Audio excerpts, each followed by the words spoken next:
नमस्कार दोस्तों, VK knowledge electrical में आप सभी का स्वागत है।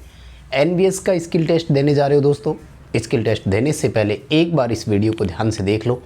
स्किल टेस्ट पास करने में बहुत सपोर्ट इस वीडियो से आपको मिलेगी। फर्स्ट ऑफ ऑल, सबके एडमिट कार्ड आ चुके हैं। अपना अपना एडमिट कार्ड डाउनलोड कर लीजिए। वेन्यू, डेट और आप अपनी लोकेशन ट्रेस कर सकते हैं, यानी कहाँ आपका पेपर होना है, कब होना है, कितने बजे होना है, ये सब लोकेशन आप मैप से भी ट्रेस कर लें। जनरली भोपाल मध्य प्रदेश में और हैदराबाद में सबको दिया है। इन दो में से आपका जहाँ भी सेंटर है आप अपना सेंटर चेक कर लीजिए। एडमिट कार्ड पूरी तरह से अलग अलग बच्चों को इश्यू हो चुके हैं, उसे डाउनलोड कर लीजिए। सबसे पहले बात करेंगे कौन कौन से डॉक्यूमेंट्स आपको लेकर जाने हैं और उसके बाद आपको बताएंगे कि स्किल टेस्ट में आपको करना क्या है ताकि आप थोड़ा इजीली उसे पास कर सकें।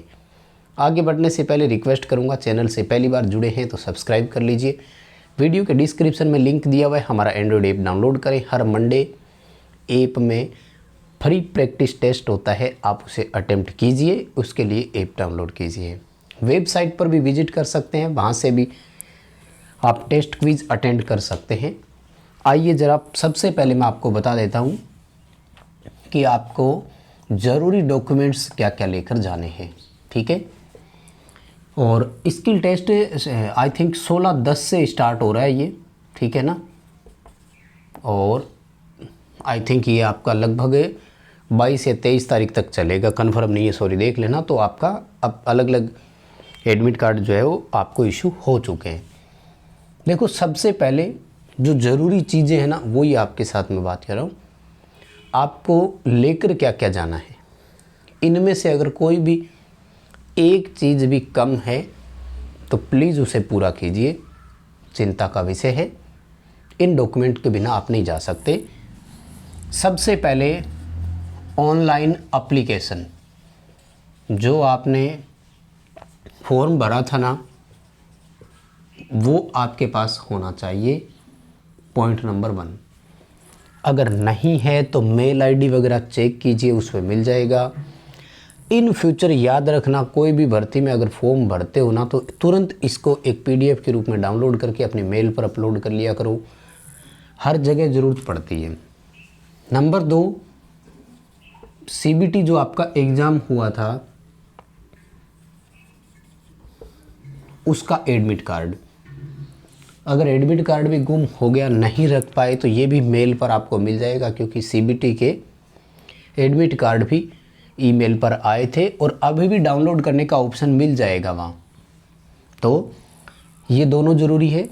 उसके बाद में तीसरा है इस बार का कॉल लेटर, ठीक है ना। स्किल टेस्ट के लिए अभी आपको डाउनलोड करना है जो, ठीक है।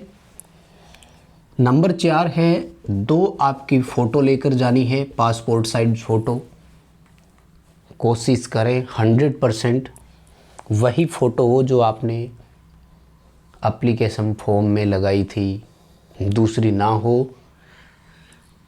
अगर संभव हो सके तो, नहीं तो दूसरी भी ले जाएं, लेकिन लेकर ज़रूर जाना है, बिना फ़ोटो के नहीं जाना। नंबर 5 चाहिए माय डियर ओल्ड सर्टिफिकेट। सभी प्रकार के सर्टिफिकेट आपको लेकर जाने हैं, कोई भी आपका सर्टिफिकेट छूटना नहीं चाहिए। सबसे पहला सर्टिफिकेट है 10th स्टैंडर्ड की मार्कशीट, और अगर मार्कशीट के साथ में सर्टिफिकेट नहीं है, अलग से है, तो फिर सर्टिफिकेट अलग से लेकर जाएं। मार्कशीट और सर्टिफिकेट दो अलग अलग भी मिलते थे पहले, अब एक साथ आते हैं। अगर आपकी मार्कशीट अलग थी, सर्टिफिकेट अलग है, तो दोनों लेकर जाएं, क्योंकि मार्कशीट को एक प्रोविज़नल मानते हैं, हमेशा अनंतिम नहीं मानते उसको, इसलिए सर्टिफिकेट की ज़्यादा इम्पोर्टेंस होती है। अपनी आईटीआई की मार्कशीट, आईटीआई का सर्टिफिकेट, लगभग 2010-11 तक अगर आप आईटीआई पास आउट है, 11-12 तक भी पास आउट है, तो आईटीआई वालों को 4 साल बाद एक सर्टिफिकेट मिलता था। श्रम मंत्रालय भारत सरकार की तरफ से आता है। मार्कशीट प्रोविजनल होती है, वो स्टेट का टेक्निकल बोर्ड इश्यू कर देता है, जबकि सर्टिफिकेट जो है वो दिल्ली डीजीटी से आता है। तो ये 3 डॉक्यूमेंट ज़रूरी है। उसके बाद में कास्ट सर्टिफिकेट, ठीक है, ये तो बहुत ही ज़रूरी है, वेरी वेरी अर्जेंट, इसके बिना तो कोई काम नहीं। EWS वालों के लिए स्पष्ट उन्होंने लिख दिया है कि वर्ष 2021-22 का जो वैलिड है वही चलेगा। अब भैया नहीं है तो बनवाइए, और 3-4 दिन का समय आपके पास है। 3-4 दिन क्या, अभी तो 10 दिन पड़े हैं आराम से। तो अगर आप कोशिश करें तो बन सकता है, कोई प्रॉब्लम इसमें नहीं होगी। देखो 10th मार्कशीट की, ITI की मार्कशीट और सर्टिफिकेट, कास्ट सर्टिफिकेट है ना, और इसमें अगर आपका EWS है तो 21-22 का। अब आइए माय डियर, एक्सपीरियंस सर्टिफिकेट पर क्या ध्यान देना है। देखो इन्होंने स्पष्ट लिख दिया है, मैं बता दूं, और वैसे तो मैंने भी एक वीडियो आपको दी थी जिसमें मैंने ये कहा था कि क्या क्या पॉइंट्स लिखे हुए होने चाहिए, और वही पॉइंट के लिए इन्होंने आपको स्पष्ट कर दिया है, ठीक है ना, कि आपके सर्टिफिकेट में क्या क्या लिखा हुआ होना चाहिए। ठीक है, आओ मैं आपको बताता हूँ। एक्सपीरियंस सर्टिफिकेट में 2 चीज़ें मस्ट भी।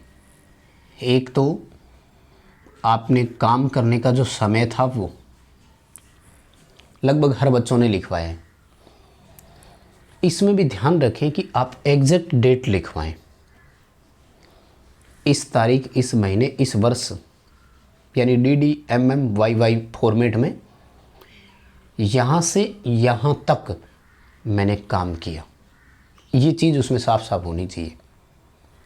कल परसों एक बच्चे ने मुझे भेजा था जिसमें ये लिखा हुआ था कि ये फलाना फलाना पिछले 2 वर्षों से मेरे यहाँ काम कर रहा है। तो इतनी छोटी चीज़ आप ना लिखवाएं, वो एक्सेप्ट नहीं करेगा। साफ साफ पता लग रहा है कि जानबूझ के बनवाएगा। आप वर्किंग डेट पूरी लिखवाएं जिसमें फ्रॉम से लेकर टू तक हो, यानी कब से लेकर कब तक, DDMMYY फॉर्मेट में हो, कोशिश करें पूरा। उसके बाद में देखो उन्होंने लिखा है कि नेचर ऑफ ड्यूटीज़, काम आपने क्या किया, ये बड़ा स्पष्ट लिखना ज़रूरी है। As an electrician, as a technician, as a workshop attendant, as a lab attendant, as a wireman, as a technician installation, as a maintainer, कुछ भी, ठीक है। काम उस फर्म पर डिपेंड करता है कि वो फर्म किस तरह की है, और उसके अकॉर्डिंग आपको लिखना है। ध्यान रखें मैं जो बता रहा हूँ इनमें से एक शब्द हो, अभी भी समय पड़ा है, एडिट करवा लेना, नहीं है तो एज एन इलेक्ट्रीशियन, इलेक्ट्रीशियन में फिर सब आ जाता है कि वो ऑपरेशन एंड मेंटेनेंस दोनों करता है, इक्विपमेंट को ऑपरेट भी करता है, ज़रूरत पड़ने पर उसकी मेंटेनेंस भी करता है।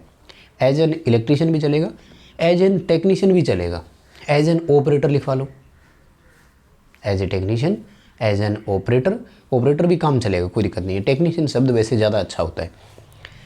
Lab attendant, workshop attendant, maintainer, ये इतने शब्द आपने लिखवा लिए तो चलेगा। और ब्रैकेट में अगर आप ये भी लिखवाओ कि फॉर एग्जाम्पल, यानी इन्होंने क्या किया, IE जिसको बोलते हैं ना अपन, यानी 2 चीज़ें तो स्पष्टता होनी चाहिए कि आपने कब से कब तक किया और उसके नेचर क्या। देखो एक तरह से फॉर्मेट ऐसा हो कि उनको लगना चाहिए कि हाँ किसी फर्म के ऑफिस से ही जारी हुआ है, ऐसे नहीं हो कि किसी लेटर पैड पे सीधा सीधा लिखा हुआ दिख रहा है, ठीक है। मतलब उस पर रेफरेंस नंबर लगा हुआ हो, डेट ऑफ इश्यू, कब इश्यू कर रहे हैं हम, ठीक है। सैलरी वगैरह मेंशन अगर आपने करवा रखी हो तो ठीक है ना, वो भी इसमें दिखाएं ज़रूर आप। तो ये चीज़ें आप इसमें क्लियरली मेंशन कराएं, और ज़्यादा कोई दिक्कत नहीं है। उसके बाद में 7वां देखो NOC मांग रहा है। क्या NOC का मतलब होता है नो ऑब्जेक्शन सर्टिफिकेट, और ये हमेशा तब होता है जब आप वर्तमान में काम कर रहे हो। अगर अभी कहीं काम नहीं कर रहे हो तो कोई NOC नहीं देगा।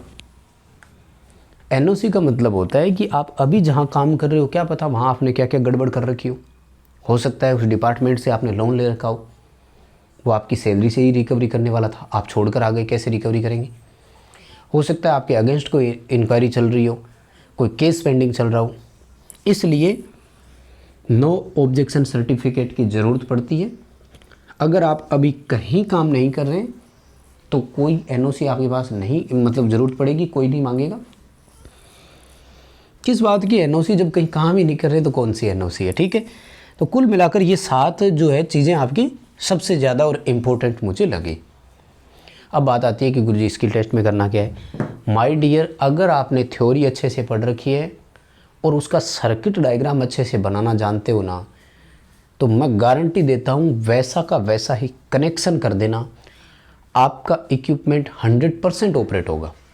फॉर एग्जांपल, DUL स्टार्टर के कनेक्शन अगर आपको सर्किट डायग्राम में करने आते हैं, ऑटोमेटिक स्टार डेल्टा स्टार्टर के कनेक्शन सर्किट डायग्राम में करने आते हैं, मोटर का स्टार डेल्टा बनाना सर्किट डायग्राम में अगर आता है, तो आप प्रैक्टिकली भी वैसे ही बनाइए, मोटर चलेगी, एकदम सक्सेसफुल चलेगी। मोटर चलाने के लिए बोल दिया, आपके ऊपर छोड़ दिया कि इसे स्टार या डेल्टा कैसे ही चलाइए, तो स्टार में चलाना, कभी गलत नहीं होता, कभी शॉर्ट सर्किट या ब्लास्ट नहीं होता और मोटर अच्छे से चलती है। डेल्टा में ट्रिपिंग के चांस होते हैं, कोई एक आधी वायर उल्टी सीधी हो जाती है। तो बाकी टेस्टिंग के लिए सीरीज टेस्ट लैंप और मल्टीमीटर को चलाना आप सीख लीजिए, लगभग यही पूछा जाएगा। क्वालिफाई इन नेचर है, अगर पास कर दिया तो सिलेक्शन की पूरी गारंटी है। खैर अभी के लिए दोस्तों इतना ही बताएंगे, समय मिलने पर वीडियो हो सकता है प्रोवाइड करवा दें प्रैक्टिकल का भी। बने रहिए चैनल के साथ। बहुत बहुत धन्यवाद।